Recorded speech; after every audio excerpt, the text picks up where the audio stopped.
Assalamualaikum warahmatullahi wabarakatuh. Saya Syabana Hassan. Baiklah, menjadi jutawan segera ataupun ditipu ribuan ringgit.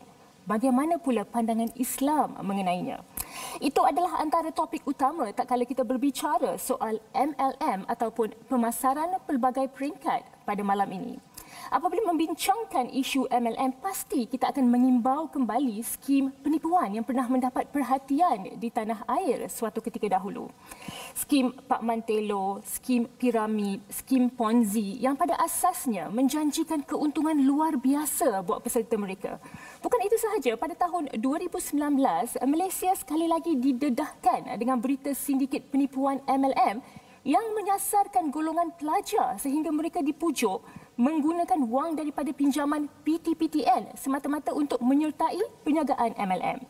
Ini benar-benar menimbulkan persoalan akan status sebenar perniagaan MLM dari sudut undang-undang di Malaysia. Adakah ia perniagaan yang dibenarkan atau hanya sekadar skim penipuan yang bertopengkan perniagaan?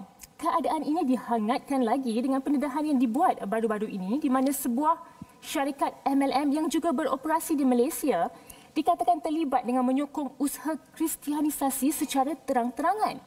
Syarikat ini telah meluaskan sayapnya di beberapa buah negara termasuklah Malaysia dan telah mengeluarkan hampir 400 produk termasuk makanan tambahan nutrisi, kecantikan, fashion dan juga hiasan rumah. Jadi ini menimbulkan persoalan, apakah terdapat perniagaan MLM yang benar-benar patuh syariah di luar sana?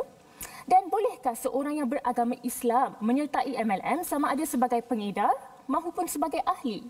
Bagi merungkai semua persoalan ini, kita akan bersama dengan panel jemputan kita iaitu Ustaz Engku Ahmad Fazil selaku pengarah Hati Murni Sendian Berhad. Assalamualaikum Ustaz. Waalaikumsalam warahmatullahi wabarakatuh. Terima kasih kerana sudi bersama kami di Tijarah hari ini. Baik, alhamdulillah.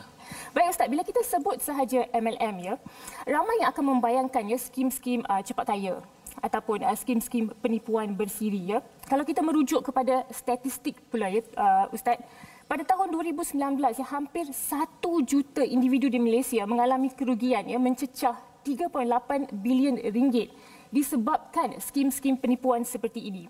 Jadi persoalan saya di sini Ustaz, apa yang menyebabkan penipuan ataupun eksploitasi sebegini berlaku dengan MLM?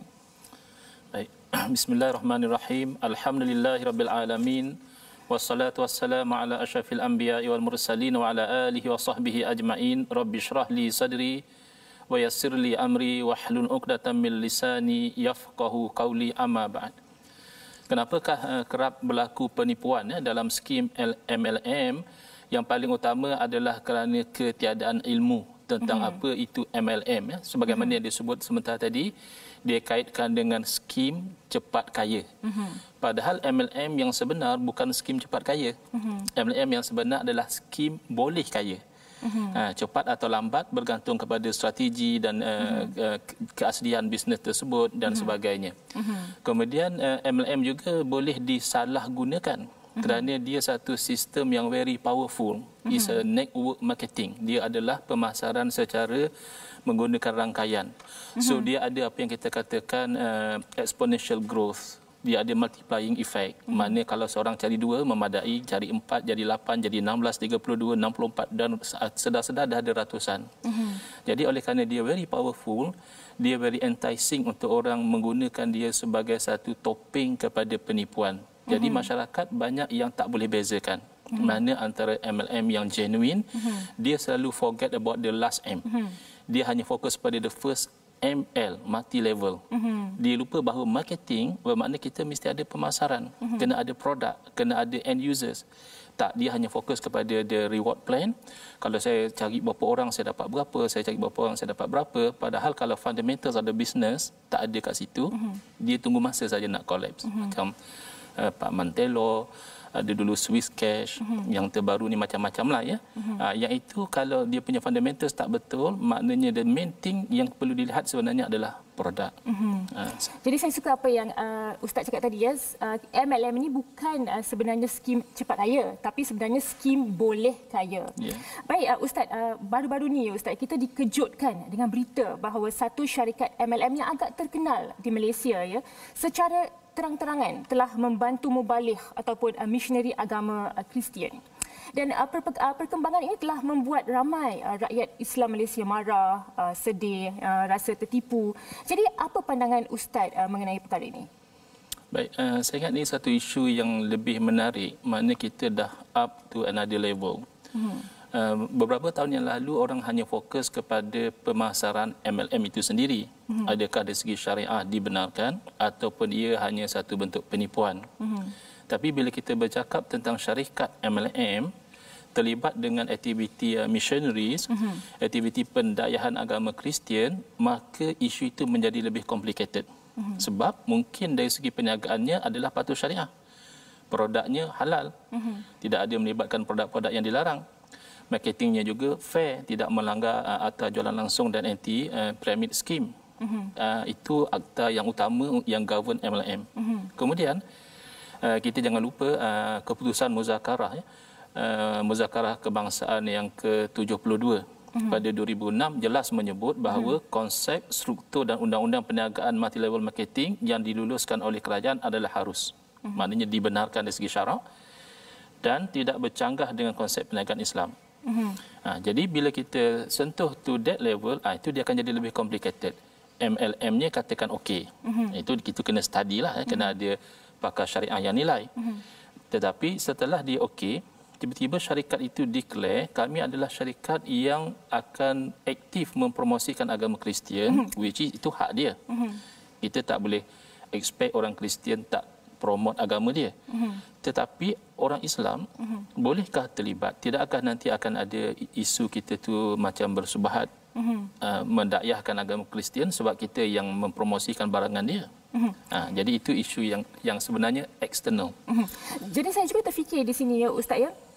Kalau tidak dibenarkan ataupun tidak digalakkan ya, bagaimana pula bagi umat Islam yang membeli produk-produk di mana pemiliknya ataupun ownernya memang bukan Islam, ataupun kita membeli produk yang dihasilkan dengan child labour ataupun pencemaran alam yang mana memang dilarang dalam ajaran agama Islam. Bagaimana pula perkara seperti itu Ustaz? Baik, yang itu kita kena lihat kepada beberapa level. Level yang paling basic adalah level kontrak itu sendiri. Adakah kontrak itu patuh syariah ataupun kontrak itu sendiri diharamkan? Contohnya kontrak riba, even sesama Muslim pun dilarang. Ataupun kontrak itu melibatkan judi, itu sesama Muslim pun dilarang. Tetapi kalau kontrak itu patuh syariah, then the contracting parties, kita berkontrak dengan siapa? Kalau sesama Muslim, mungkin tak ramai orang akan tanya soalan. Dan kita sekarang berurus niaga dengan orang kafir, non-Muslim. Adakah dibenarkan? Secara asas dibenarkan. Kerana bab muamalat dia tidak seperti munakahat. Bab pernikahan kan kalau orang Islam hanya boleh bernikah dengan orang Islam. Itu dia punya prinsip asas dia. Tetapi kalau bab muamalat itu tidak ada halangan bahawa orang Islam tak boleh berurus niaga dengan orang non-Muslim. But we have to go to the next level. Bukan saja isu non-Muslim. Apa kata kalau peniaga itu gunakan memeras tenaga kanak-kanak ataupun menyebabkan pencemaran kepada alam sekitar? Adakah kita yang membeli juga turut berdosa? Yang itu sebenarnya adalah satu isu yang saya lihat nanti insya-Allah saya akan kupaskan tidak semudah yang kita lihat semintas lalu. Oleh kerana ini terlibat dengan masyarakat maka haram itu agak memerlukan step. Jadi secara asasnya Ustaz ya, perniagaan dengan orang yang bukan Islam dibenarkan ya dalam Islam. Secara asas dibenarkan. Okey, baiklah. Baiklah, kita akan berehat seketika dan bila kita kembali kita akan bertanyakan pula pandangan Islam mengenai MLM ataupun pemasaran pelbagai peringkat ini. Jadi jangan ke mana-mana.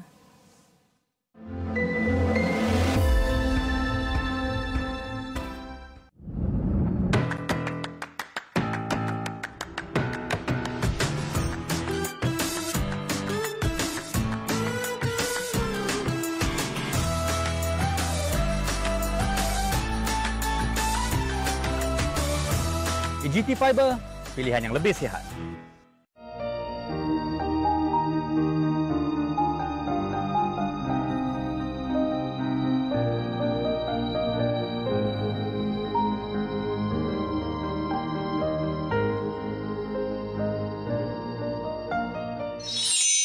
Little Caliph. Aku memang tua. Jangan sekali-kali kau anggap aku lemah. Sini lagi 5 minit ya. Tahu apa yang membantu saya kekal cergas dan sehat? Saya amalkan Origol, kaya dengan sebatian bioaktif GABA dan Orizano. Teknologi daripada Universiti Putra Malaysia. Tepat beras ke tepat palas, minum Origol tambah cergas dan cerdas.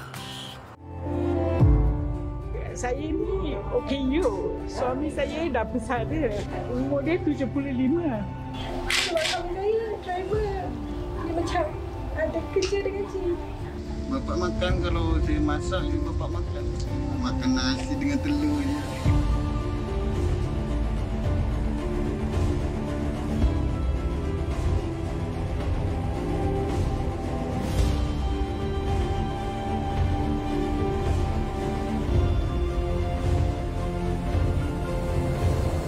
Terima kasih sangat-sangat sudi datang sini membantu kami.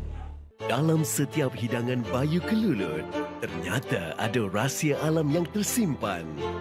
Hasil segar dari ladang, khasiat madu asli yang diekstrak dari sarang lebah kelulut menjadikan Bayu Kelulut nutrisi terbaik untuk anda.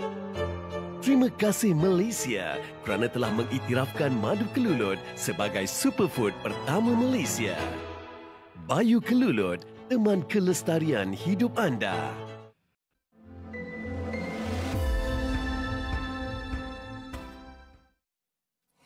Masih lagi bersama saya, Syabana Hassan dalam Tijara membincangkan apakah hukum Islam mengenai MLM. Okey, baik Ustaz, kalau kita merujuk pada statistik ya, pada tahun 2020 dianggarkan ya industri MLM Malaysia telah mencatat jualan hampir 8 bilion ringgit. Dan sudah pasti di antara mereka yang menjual atau membeli produk-produk MLM ini adalah yang beragama Islam. Jadi persoalan saya, Ustaz, apakah garis panduan yang boleh diikuti oleh seorang Muslim yang terlibat dengan MLM untuk memastikan apa yang mereka lakukan adalah patuh syariah? Baik. Bismillah, alhamdulillah, wassalatu wassalamu ala rasulillah. Sebagaimana yang saya sebutkan sebentar tadi, apa yang berlaku dalam masyarakat, biasanya mereka apabila ditarik ke arah MLM, kadang-kadang mereka terlupa the last M, which is marketing. Mereka hanya fokus kepada multi-level. Kalau kita lihat sejarah MLM ini, boleh dikatakan MLM ini tercetus oleh satu syarikat di US yang menjual vitamin, dinamakan syarikat Nutrilite. Apabila mereka jual vitamin, mereka dapati bila mereka cadang kepada saudara mara dan kawan-kawan mereka, the sale grow. Jadi timbul idea, why not kalau awak mencadangkan, awak akan di-reward. Dan kalau dia juga mencadangkan, then the sale grows, ada certain reward. Itu yang dikatakan asalnya multi-level marketing. Kemudian ada antara distributornya menubuhkan syarikat MLM yang saya rasa terkenal iaitu Amway, dan dia membeli Nutrilite dan Combine. Itu sejarahnya. Dan Amway saya percaya sampai hari ini masih ada. Tetapi orang lupa about the product. So untuk memastikan orang Islam yang terlibat dengan MLM tidak terlibat dengan MLM yang tidak patuh syariah, they have to look at the product. First question yang dia kena tanya, tanpa plan pemasaran MLM, adakah logik orang masih nak produk itu? Sebab kadang-kadang produk tu hanya sebagai topping. Orang boleh play a naked money game. Money game yang tak bertopping. Just main duit saja. Tapi yang itu memang jelas melanggar undang-undang lah. So apa yang mereka buat, mereka toppingkan. Tapi sebenarnya kalau kita lihat produk macam tu, if not for the plan, nobody will buy. So itu dah fail the first test. Kalau dia lulus the first test, contohnya produk adalah kopi. So kopi ramai orang nak beli. Tak ada masalah, ada peminat coffee lovers. Tetapi dia kena tanya, the next question adalah, adakah tanpa marketing plan, tanpa MLM punya plan, orang nak beli kopi itu pada harga itu? So kalau harga tu dimarkup hingga sampai, kalau tanpa MLM buat apa saya nak beli kopi semahal itu, bermakna itu adalah fake MLM. Kalau pun dapat lesen, jangan terlibat. Sebab kalau orang tak beli produk for the product, maknanya ia for short term punya excitement sahaja. Jadi harga dia tak boleh begitu tinggi lah. Boleh Ustaz. Tinggi, tapi katalah produk tu memang berkualiti, memang unik, memang berkesan, bahkan di luar pun harganya tinggi. Contohnya macam setengah teh, Chinese tea mahal, setengah kopi memang mahal. Tapi kalau semata-mata dinaikkan just untuk play the game, yang itu yang maksud saya sepatutnya jangan kita terlibat kerana dia fail the second test. Dan di antara perkara yang kita harus tekankan ialah di MLM produk itu harus ada ya Ustaz ya, itu produk bukan harus bahkan wajib ada. Okey, baik. Okey, baik Ustaz, ni soalan yang menarik ya. Satu aspek MLM ya yang terkenal ataupun mungkin yang menarik minat orang untuk join MLM adalah untung di atas angin. Okay, di mana kita ada commission itu datang dari downline ataupun orang yang bawahan, di mana yang upline itu langsung tak mengenali orang yang downline ini. Jadi bila dapat untung di atas angin ini, apa pandangan Islam mengenai proses ni Ustaz? Baik. Istilah untung atas angin dalam MLM ni bagi saya is not fair. Ia adalah satu pandangan mungkin orang yang tak faham konsep MLM. Kita ketepikan dahulu isu upline tak kenal downline, therefore tak sepatutnya dia akan dapat profit. So what? In a big corporation, the big boss tak kenal pun staff-staff dia yang bawah-bawah ni. Corporate yang ada sampai ribuan staff, you don't expect the big boss untuk kenal semua staff. Tak bermakna big boss tak boleh benefit daripada usaha staff dia. Betul. Ya, jadi itu bagi saya bangkangan yang tak valid. It's not about whether upline kenal atau tak kenal downline dia, tetapi the idea is that untuk membayar masing-masing ahli MLM, syarikat MLM kena generate profit. Baru dia boleh bayar. Apa yang generate profit? The members. So members itu bila dia generate seorang-seorang, so much yang dia boleh generate. Tapi kalau dia generate ramai-ramai, company untung besar. Yang penting yang mereka kena faham adalah apa yang dibayar kepada upline bukan diambil daripada hak downline. Maka itu tidak menjejaskan sebab downline akan dapat based on the reward plan. Kalau dia layak dapat 300. Tidak bermakna oleh kerana nak bayar upline dia sepatutnya dapat 300, dia hanya dibayar 150, tidak. Downline dapat according to the reward plan, upline juga dapat according to the reward plan. So tak ada masalah dan tidak ada istilah untung atas angin. Jadi apa yang dibayarkan kepada upline itu bukan diambil dari downline. Jadi kita tidak mengambil hak daripada downline, betul, itu adalah sesuatu yang dibenarkan dalam sebenarnya Islam. Dia hak company. Because bila sale berlaku, asalnya company yang entitled to the whole money.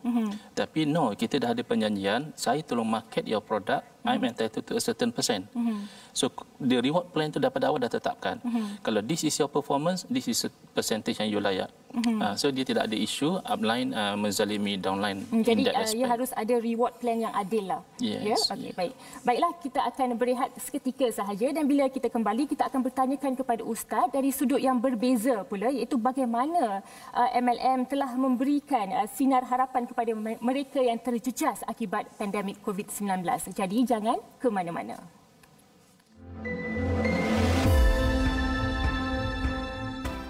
Bil elektrik dah bayar ke? Rumah dah bayar? Bil air dah bayar ke belum? Kereta? Online je. Abang. Zakat dah bayar ke? Alamak.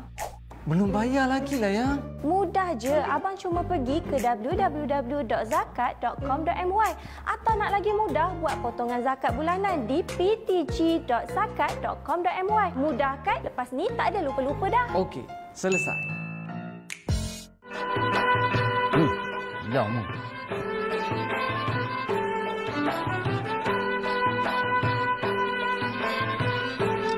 Ada rasa. Kopi Pot Podi. Pilihan khas luar. Kita sekarang ini berhadapan dengan cuaca yang paling buruk dalam tempoh 10 tahun.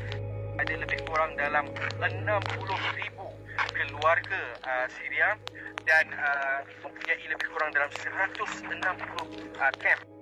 Kalaulah bantuan tidak datang segera, kemungkinan pengulangan berlakunya kematian dan juga kekejangan anak-anak seperti yang berlaku dalam 2014.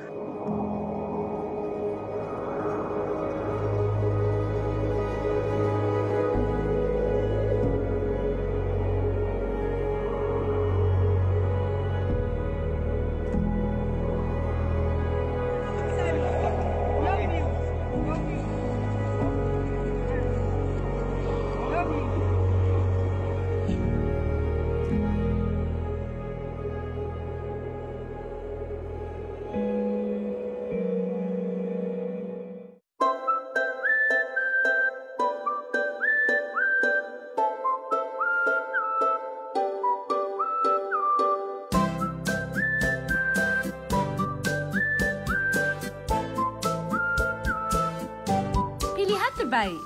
Kesukaan rakyat Malaysia.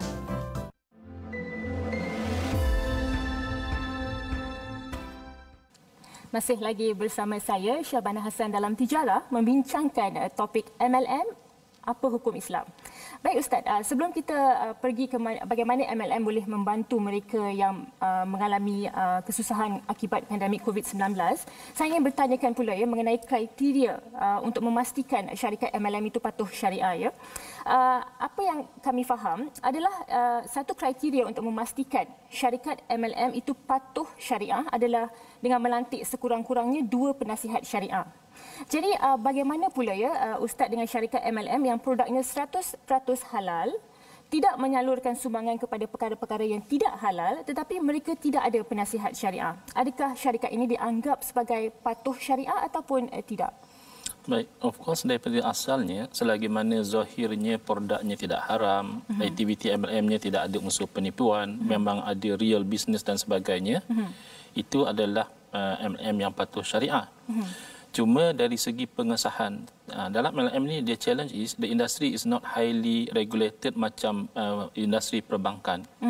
Dalam industri perbankan untuk bank tu kata kami menjalankan Islamic banking, dia disyaratkan oleh undang-undang kena ada sekurang-kurangnya 5 ahli jawatan kesihatan syariah yang memang certify bahawa dia punya bisnes tu comply with syariah. Otherwise dia tak boleh claim dia buat Islamic banking. Dia boleh buat conventional banking.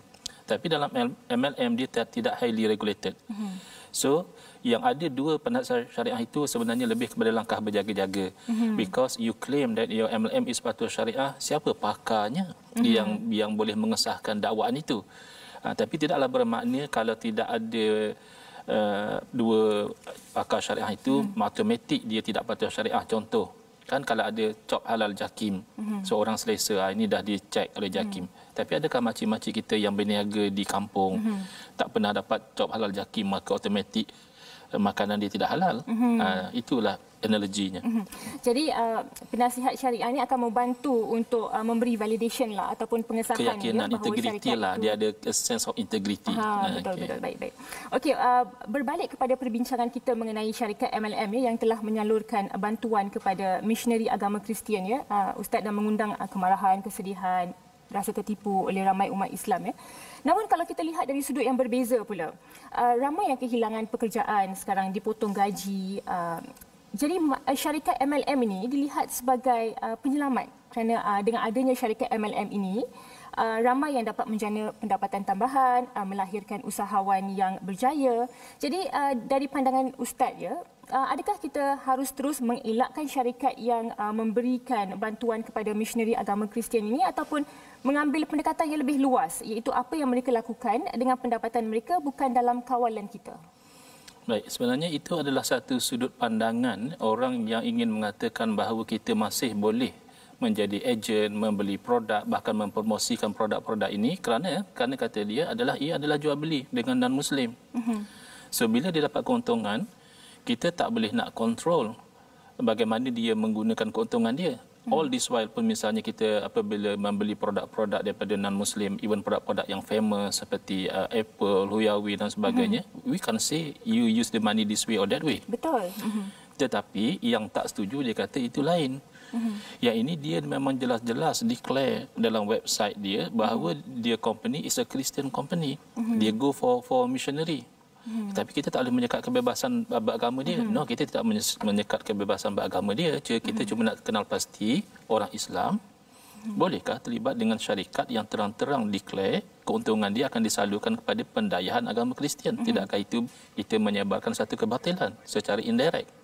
Jadi itu isu sebenarnya. Jadi bagi saya perlu ada muzakarah sebenarnya di kalangan mufti-mufti kerana isunya tidak mudah. Kalau kita lihat semintas lalu sepertinya haram. Sebagaimana contoh, kalau kita boleh buat analogi, menjual makanan kepada non-Muslim di bulan Ramadan, ulama kita memfatwakan haram. Walaupun non-Muslim tidak wajib berpuasa, tetapi perbuatan dia tidak berpuasa itu kita tidak boleh bersubahat. Yang ini yang kadang-kadang masyarakat dah ignore, atau apalah saya jual pada non-Muslim. Padahal itu haram. Tetapi yang melihat daripada sudut boleh, dia kata itu tak sederek yang kita buat. Kita bukan bagi sesuatu yang haram kepada dia. Kita cuma berjual beli dengan dia, promote produk yang halal, dapat komisen secara jujur. Cuma dia bila dia untung, dia allocate sebahagian keuntungan dia untuk aktiviti agama dia. Nak haramkan pula. So it's very contentious punya isu yang saya nampak tidak semudah itu untuk di-decide mengatakan boleh atau tak boleh. Mungkin at the time akan cakap dari segi hukum asal boleh, tetapi tidak digalakkan. Mungkin. Jadi seperti yang Ustaz katakan, yang muzakarah harus dilakukan, ya, kerana ia bukan satu perkara yang boleh memberikan direct yes ataupun no. Banyak lagi perbincangan harus dilakukan, ya Ustaz. Ya, okey, Ustaz, akhir sekali secara ringkas sahaja, apa pandangan Ustaz mengenai MLM dan adakah selamat bagi seorang Islam untuk terlibat dengan MLM? Baik, bagi saya MLM ni adalah satu bentuk pemasaran yang sangat powerful, yang sangat inovatif. Sekiranya dilakukan secara patuh syariah, why not? Sebab dunia perniagaan ini adalah dunia yang memang kita umat Islam digalakkan untuk menceburi. So ada orang yang pergi kepada trading, ada orang yang pergi kepada single level marketing, ada yang pergi kepada multi level marketing. But the key point adalah mesti dilakukan secara patuh syariah, bukan hanya sebagai topeng kepada so-called skim cepat kaya. Sebenarnya skim cepat kaya hanya bagi sebahagian, bagi yang lain hilang duit. Baiklah, boleh saya katakan di sini, selagi perniagaan itu mengikuti setiap garis panduan yang telah ditetapkan, insya-Allah selamatlah bagi masyarakat untuk terlibat, ya. Namun pastikan buat kajian, pembacaan dan juga rujuk kepada pihak berwajib terdahulu sebelum benar-benar terlibat bagi mengelakkan daripada ditipu. Baiklah, dengan ini kita telah pun sampai ke penghujung rancangan. Setinggi-tinggi penghargaan diucapkan kepada Ustaz Engku Ahmad Fazil untuk perkongsian sebentar tadi. Ia secara tidak langsung ia telah memberikan kita pendedahan bahawa MLM sebenarnya merupakan suatu bentuk perniagaan yang sah di sisi undang-undang, namun sering disalaherti dan disalahguna oleh pihak yang tidak bertanggungjawab. Oleh itu penting bagi masyarakat secara amnya untuk menyelidik dan melakukan pembacaan, terutamanya mendapatkan info dari pihak berautoriti bagi mengelakkan dari menjadi mangsa kepada skim penipuan, skim cepat kaya dan juga skim-skim yang seahli dengannya. Buat masyarakat Muslim pula khususnya, kajilah dengan sebaik mungkin sejauh mana kita boleh terlibat sama ada dalam menggunakan, membeli ataupun mengedar produk-produk MLM ini. Bagi masyarakat Muslim juga harus maklum, ya, apakah garis-garis panduan syariah yang harus dipatuhi untuk memastikan mereka tidak terlibat dengan bisnes-bisnes yang membawa kepada haram. Bukan itu sahaja, apapun keputusan yang ingin dibuat, ambillah pelajaran dari dan iktibar dari penghidupan Rasulullah sallallahu alaihi wasallam. Ketika zaman Rasulullah, baginda banyak mengajarkan kita untuk bermuamalah dengan cara yang baik, beretika. Tidak ada kekerasan walaupun dengan mereka yang bukan Muslim. Oleh itu, selami dan fahamilah dengan cermat agar kita beroleh kebaikan dan kejayaan bukan hanya untuk diri kita sahaja tetapi untuk agama kita juga. Sekian dulu dari saya, Syabana Hassan, untuk malam ini. Bertemu lagi kita insya-Allah di minggu hadapan dalam Tijarah, rancangan kewangan Islam anda. Assalamualaikum dan selamat malam.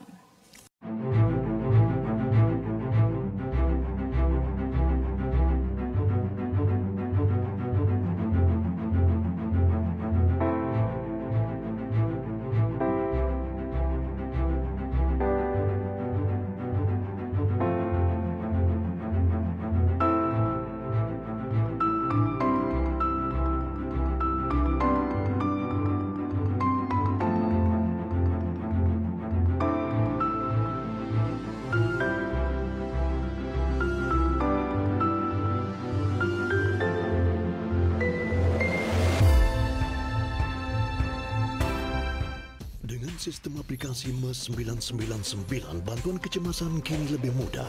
SafeMe 999 Polis menghubungkan seluruh rakyat Malaysia kepada pihak polis. SafeMe 999 Deaf untuk golongan kurang upaya pendengaran dan pertuturan. Dan SafeMe 999 Blind untuk golongan kurang upaya penglihatan. Muat turun secara percuma melalui telefon pintar anda. MERS dan aplikasi 999 memudahkan panggilan kecemasan.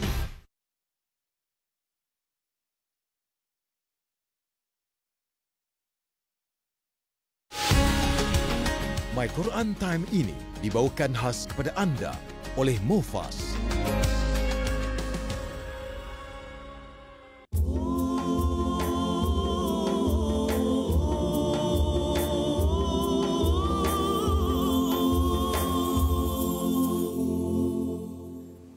أعوذ بالله من الشيطان الرجيم